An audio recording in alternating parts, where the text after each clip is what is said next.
It's really windy out and really cold right now though, but the birds don't seem to mind. They're just coming into the feeders and doing their thing. I'm the one that's freezing out here.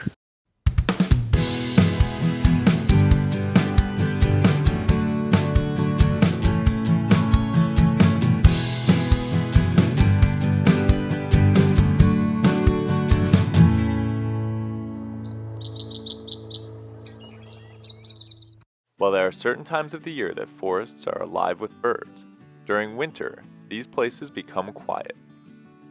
With food at a premium in the cold weather, there is a different hotspot to keep an eye on: bird feeders.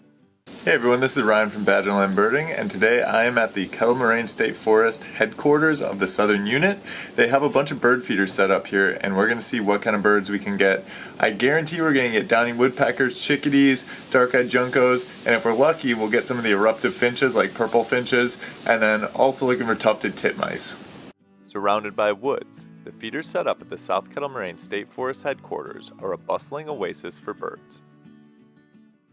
One thing that happens in winter is that as the snow covers everything, the seeds and stuff get blanketed, then all of a sudden the birds need to find a new source of food. So a really obvious place for them to go that's a low energy cost is a bird feeder. So in this forest, you could go miles without seeing a bird or maybe encountering only a couple birds, and then you come to this feeding station and they're just everywhere. So it's a really interesting dichotomy between what's out in the woods right now and what's at these feeders. And this is definitely the place to be if you want to see birds.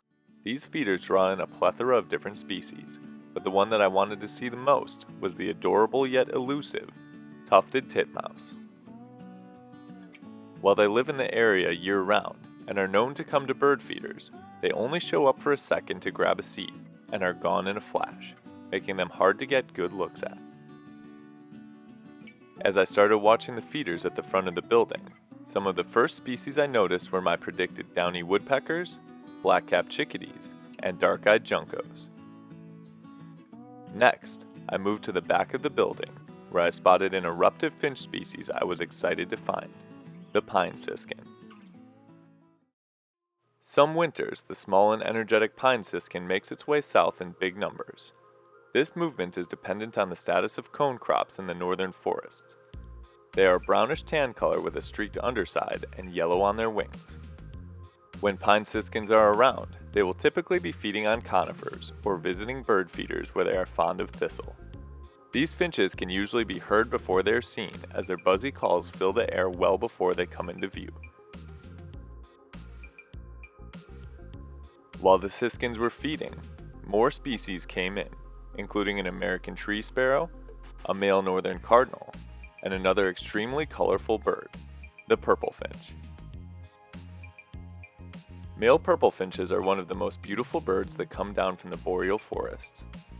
They have a heavy bill, brown wings, and are covered in a rosy pink wash that makes them look wine-stained, especially near the face. Females are cream-colored, with brown wings, a brown eye stripe, and dark underside streaking. Purple finches can be found in southern Canada and parts of the United States in summer, but they move into the southeastern United States in winter, where they feed on conifer seeds and visit bird feeders. This species uses its robust bill to break apart sunflower seeds, but will also eat fruits, buds, and insects. Well, this is pretty cool. So far we've already got pine siskins and purple finches along with the usual suspects too. It's really windy out and really cold right now though, but the birds don't seem to mind. They're just coming into the feeders and doing their thing. I'm the one that's freezing out here. After finding two of my target species, I moved indoors to take a look at the headquarters gift shop and museum. To my surprise, I found a very convenient way to watch the birds. I was getting a little chilly outside, so I decided to move to the indoor part of the building where they have a kind of historical representation of what southeastern Wisconsin used to be like with the South Kettle Moraine State Forest, with all the oak savannas that used to be here. And there used to be a very different landscape than there is now in terms of what the habitat looked like. So that's very interesting to find out about. But I also came across a big window that goes right outside to the bird feeders in the back, which I don't know about you, but I would rather be in here watching the birds for a little while than out there. So this is great. Tons of pine siskins, tons of purple finches. Really exciting to watch all of these birds. No tufted titmouse yet though. Those are pretty elusive and they only come for brief seconds at a time, but hopefully one will make an appearance because they're really cute birds. From this new view, I was able to get good looks at one of my favorite backyard birds, the white-breasted nuthatch. White-breasted nuthatches are common birds that are widespread across North America. They have a bluish-gray back, black from the neck to the top of the head, and white everywhere else with the exception of some rusty spots near the underside of their tail. White-breasted nuthatches visit bird feeders regularly, taking seeds and pounding them into nearby trees or hiding them under bark. This species hops up and down branches, exploring every nook and cranny looking for insects, spiders, and other invertebrates. They will often pause as they make their way down the tree, looking up in a distinctive nuthatch pose. These particular nuthatches were very entertaining to watch as they came and went from the feeders. After scanning the bird feeders for a while and having no luck spotting a tufted titmouse, I had a breakthrough. Well, the waiting for the tufted titmouse paid off, and as I was contemplating leaving the feeders, it came in, took some seeds, went back to the trees. But these little birds are so frustrating to try to get pictures and videos of because they're so good at being obscured. It would go down into the feeder where I couldn't see it. It would go behind branches back in the trees. It was very difficult to get a clear view of this bird, but really entertaining, charismatic bird that's just filled with personality. The tufted titmouse is a bird of deciduous forests. They have a gray back with a noticeable crest and black just above their bill.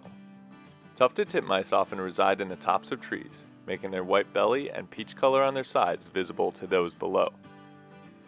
This species can be found in the eastern half of the United States and will often visit bird feeders where they have a habit of choosing the largest seeds they can find, taking them away to be cracked open on a nearby perch. Tufted titmice are very agile and move from branch to branch with ease. While they can be friendly and curious, they can also be shy and difficult to see. This one was sometimes hard to keep up with as it bounced around the feeders and tree branches. This was an absolutely awesome stop, and what a gorgeous feeder setup and great way to view birds here. I found all of the species I was hoping to see, so I'm pretty happy about how today went. A little chilly, but I'll get over it. While sometimes it's necessary to go to remote and wild places to find birds, other times they make it easy and come to you. It was extremely enjoyable finding such a wide array of species congregated in one place, and it was quite entertaining to see them interact with each other. Thanks for watching. We'll see you next time on Badgerland Birding.